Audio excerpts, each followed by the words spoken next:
আসসালামু আলাইকুম প্রিয় ভাই বোনেরা, আজকে এসেছি একটা নতুন জিনিস। আমিও দেখলাম, আপনাদেরও দেখাবো। আজকে এসেছি প্রতিবেশীর বাগানে। এত বড় প্রতিবেশী বড় এক বোনের বাগান দেখতে এলা না বুড়া এসেছি। হয়ে দেখুন গেছে। কত বড় বড় লাল লাল বাপরে সজনা। কি কয়, এই লাল রঙের সজনা কিন্তু আমি আগে কখনো দেখি নাই, আপনারা এটা কি হয়তো টেস্ট বেশি? দেখেছেন।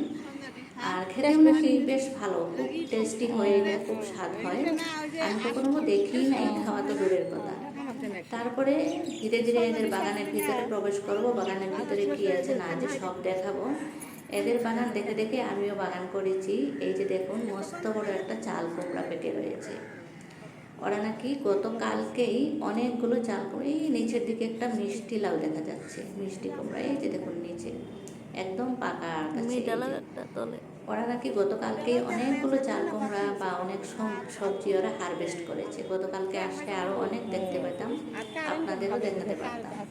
চিচিঙ্গা ঝুলছে, তারপরে ঝিঙ্গা ঝুলছে। আর মরিচের কথা কি বলবো, ওরা নাকি মরিচ কিনতেই হয় না, এত মরিচ হয়েছিল এদের গাছে। এই যে দেখুন চিচিঙ্গা গতকালকে নাকি হারভেস্ট করেছে, তারপরেও আজকে অনেক আছে।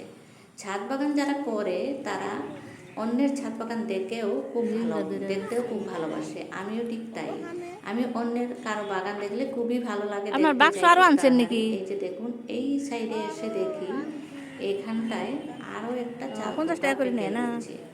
আপনাদের দেখা 50 টাকা করে নেয় না? এই যে নিচের দিকে এখানে দেখা যাচ্ছে একটা চাল কুমড়া পেকে রয়েছে। তারপরে দেখতে ভালো লাগে গো, খাওয়া যায়। গাছ, খাওয়া তো কিনাটা খাই, দেখতে যে ভালো লাগে। লতা দেওয়া কচু আছে, ওখানকারটা ই করছি। চাল কুমড়া, ঝিঙ্গা, সব কিছু।